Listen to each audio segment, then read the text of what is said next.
My uncle, flushed with alcohol, echoed words that cut deeper than any knife. His sentiments found harmony in the nods and murmurs of agreement from the other men gathered around. Emboldened by the chorus of support, my husband unleashed a torrent of criticism, each word hitting its mark with precision. His satisfaction gleamed in his eyes as he reveled in the validation of his peers. I forced a calm facade, swallowing my humiliation and rage with each breath. Then, just as tension reached its peak, my mother-in-law rose from her seat, her gaze a force to be reckoned with. "Is that truly all you have to offer?" Her words pierced the heavy air, silencing the room in an instant.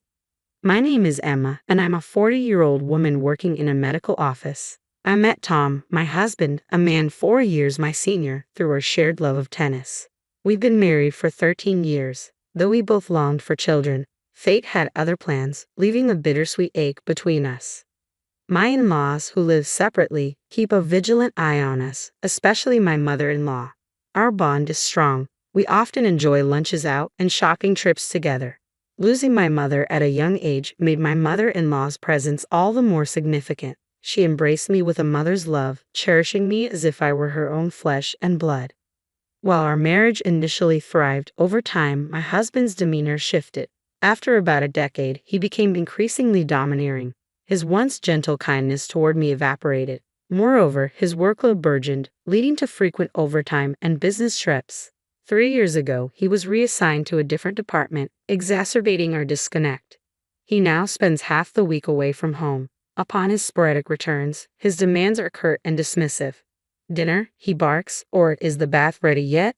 treating me as if I were merely a servant. Fed up, I once dared to voice my grievances. "You're not a child anymore. You should at least handle your own clothes," I protested. His response was chilling. "What nonsense is this? Your role is to obey me as your husband. Don't complain, you're my wife." For what felt like an eternity, my husband's accusatory finger jabbed the air, his voice rising in a crescendo of abuse. This ritual of verbal assault would replay whenever his mood soared, a relentless cycle I couldn't escape. His incessant nagging and troublesome behavior left me no choice but to acquiesce. Sitting at the dinner table one evening, I faced yet another onslaught of criticism. "More vegetables again? Am I supposed to eat like a rabbit now? Get some meat on the table. You know your cholesterol's high." Reluctantly, I resolved to reduce the meat intake. But before I could speak, he rose abruptly, flinging the meal I had prepared onto the floor. "No one knows my body better than me. I'll eat out," I declared, but my words fell on deaf ears as he stormed out, wallet and phone in hand, slamming the door behind him. Every day, I scoured the internet for low-salt, low-meat recipes, desperate to accommodate his high cholesterol flagged in his company's medical checkup. Yet despite my efforts, it all seemed in vain.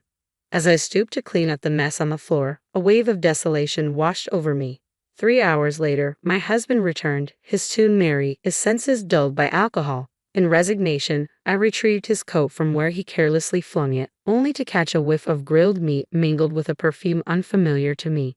Doubts that had lingered in the shadows of my mind surfaced with renewed intensity. I had suspected infidelity in the past, but lacking concrete evidence, I chose to suppress my concerns. Yet the distinct scent of that perfume fueled my suspicions like never before. From then on, whenever my husband's temper flared, he would vanish without explanation, returning home only to rush into the shower. Each time, the telltale fragrance lingered in the air, a haunting reminder that something was amiss. Soon his careless whistling in the shower would be silenced unless I confronted the truth lurking within his coat. Bolstered by my growing conviction of his infidelity, I resolved to gather evidence to confront him. 3 weeks later, on New Year's Day, we made our customary visit to my in-laws' home, where relatives congregated for the annual celebration. The table was adorned with a feast prepared lovingly by my mother-in-law, a colorful array tempting the senses.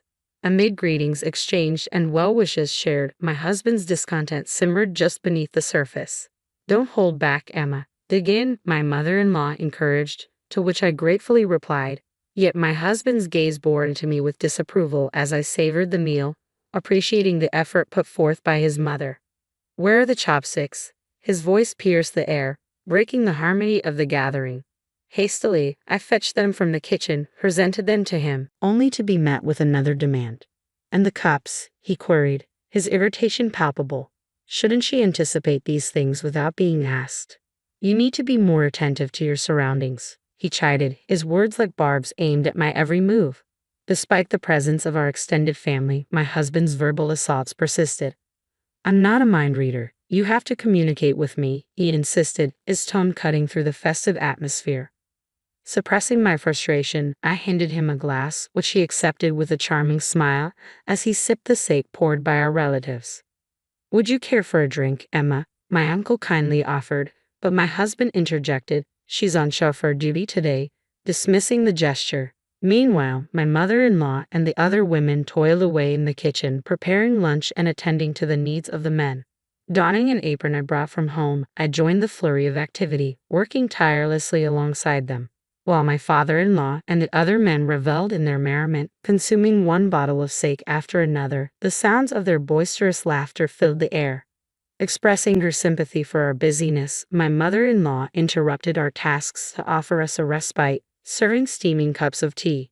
As we sat together, engaging in light conversation, my husband's voice echoed from the living room, a reminder of the tensions simmering just beyond our temporary sanctuary. Let's spice things up with some honesty, shall we? A little stress relief for the new year, my husband proposed to the delight of the gathered guests. The loser of a round of rock, paper, scissors gets to spill the beans, he declared, his words slurred from alcohol. That sounds like a riot, my mother-in-law chimed in, her interest piqued. Little did she know, I had my own agenda for this New Year's Eve gathering. As the game commenced with enthusiastic shouts, I seized the opportunity presented by my husband's unexpected suggestion. Retrieving something from my bag, I discreetly tucked it into my apron pocket. Amidst the raucous game, the losers vented their frustrations about work and bosses, met with sympathetic nods and murmurs of agreement. It's all too true, the chorus of listeners echoed. Finally, it was my husband's turn to air his grievances, having lost the game of rock, paper, scissors. Anticipation and anxiety knotted in my stomach as I awaited his revelations. My complaint is that my wife lacks attractiveness, and her cooking leaves much to be desired. My husband's words struck me like a bolt of lightning, leaving me reeling in shock. My father-in-law, clearly uncomfortable, hastily cleared his throat. But when you two tied the knot, you couldn't stop praising her beauty and culinary skills, he interjected, attempting to diffuse the tension. That was ages ago, Dad. Nowadays, she serves up bland dishes filled with nothing but leaves like rabbit food. My uncle's demeanor darkened at the revelation. It's unacceptable. As his wife, she should step up her game. His sentiments found resonance among the men present. Unbeknownst to them, I had dedicated countless hours pondering my husband's health and meticulously planning our meals. Yet their words flowed freely, oblivious to my efforts. Overwhelmed by a cocktail of embarrassment and fury, I longed to escape. As the conversation shifted to complaints about wives, my husband led the charge. I toil away every day, yet my allowance remains unchanged. Stop your griping and obey me, my father-in-law chuckled in agreement, while the wives, downtrodden, remained silent. Then it was my husband's turn once more. Everyone else is blessed with children, he declared, but my wife is defective, incapable of bearing offspring. His callous words pierced me to the core, shattering the illusion of our marriage. The ache of unfulfilled dreams and the sting of betrayal weighed heavy on my heart, drowning me in a sea of sorrow and frustration. I inhaled deeply, willing the tears threatening to spill over to retreat. It'll all work out, Emma. My mother-in-law's gentle grip on my hand offered a modicum of comfort. With a heavy sigh, she rose from her seat, her countenance dark with a resolve I hadn't witnessed before. Is that all you've got to say? Her unexpected outburst jolted the men, accustomed to her usual gentle demeanor. The once vibrant atmosphere fell into an uneasy silence. Come on now, let's not ruin the fun, my father-in-law attempted to diffuse the tension, addressing my mother-in-law. Fun? Are you the only ones enjoying yourselves here? You should have put a stop to this. My mother-in-law's voice trembled with righteous indignation. Shame on you, speaking to her like that, labeling her defective. How dare you? She continued, her gaze piercing. Yes, she's right. My father-in-law's troubled expression betrayed his discomfort as he averted his eyes. We all have grievances to air, he conceded. Exactly. The women, previously silent, erupted in support, their applause ringing through the room. Let's not hold back. Speak your mind, and we'll all feel better. The words of my mother-in-law ignited a cascade of truth from the women, each expressing their grievances with newfound courage. If you want more allowance, then earn more. Why not take initiative instead of expecting us to cater to your every need? They demanded, their voices ringing with determination. As the wives confronted their husbands with precise criticisms, the men faltered, offering apologies in succession. Only my husband remained unmoved, his indifference palpable. Why should I apologize for speaking the truth? He retorted, locking eyes with Noah in a tense exchange. I refuse to apologize, and I'll say it again. She's unattractive, a terrible cook, and incapable of bearing children. My husband's accusatory finger pointed squarely at me, each word a dagger to my heart. The dam of sorrow and frustration I had meticulously held in check finally burst, giving way to a tidal wave of rage. You have no right to speak to me like that. I confronted my husband with a measured tone, my hand discreetly gripping the cell phone hidden in my apron pocket. It's unfair that you're the only one allowed to vent. I have grievances too, you know, and you wouldn't object, would you? You've aired your complaints about me plenty of times. I'd welcome appreciation, but not baseless accusations. With a deliberate motion, I withdrew an envelope from my pocket, scattering its contents across the table where our relatives sat. The photographs revealed damning evidence. My husband entering a hotel room with another woman, then exiting her apartment, hand in hand. Bolstered by my suspicions, I had discreetly installed a GPS tracker in his car, providing irrefutable proof of his infidelity. Originally intended for a private discussion with my mother-in-law, the situation demanded immediate action. Guests filled the room as the truth unfolded, disrupting the once jovial atmosphere. Frantically, my husband attempted to gather the incriminating photos. Isn't it normal for husbands to stray? He appealed to the men for validation, but his plea fell on deaf ears. No one in the room offered agreement, leaving him isolated in his deceit. As my uncle, once a supporter of my husband, denounced infidelity with a resounding "No, that's unforgivable," the other men nodded in solemn agreement. Yet my husband remained defiant. You lot couldn't even dare to stray from your wives, he taunted, his laughter hollow and bitter. My uncle, spurred into action by my husband's audacity, rose from his seat. Who truly bears the shame here? He challenged, echoed by murmurs of concurrence from the men, their gazes piercing through my husband's facade. Despite his attempts to maintain a facade of strength and righteousness, my husband's demeanor reeked of desperation, leaving me repulsed by his arrogance. With resolve, I confronted him once more, armed with further evidence. A week ago, I received a call from Maruka-san, your newfound love, I revealed, each word laden with the weight of betrayal. She claimed you've been seeing each other for 3 years now. My husband's feeble attempts at denial only served to betray his guilt. She even mentioned your subordinate. And the fact that she's 7 months pregnant, I continued, unmasking the deceit woven into his web of lies. She pleaded for a divorce, stating that you refused to acknowledge the child, fearing my reaction.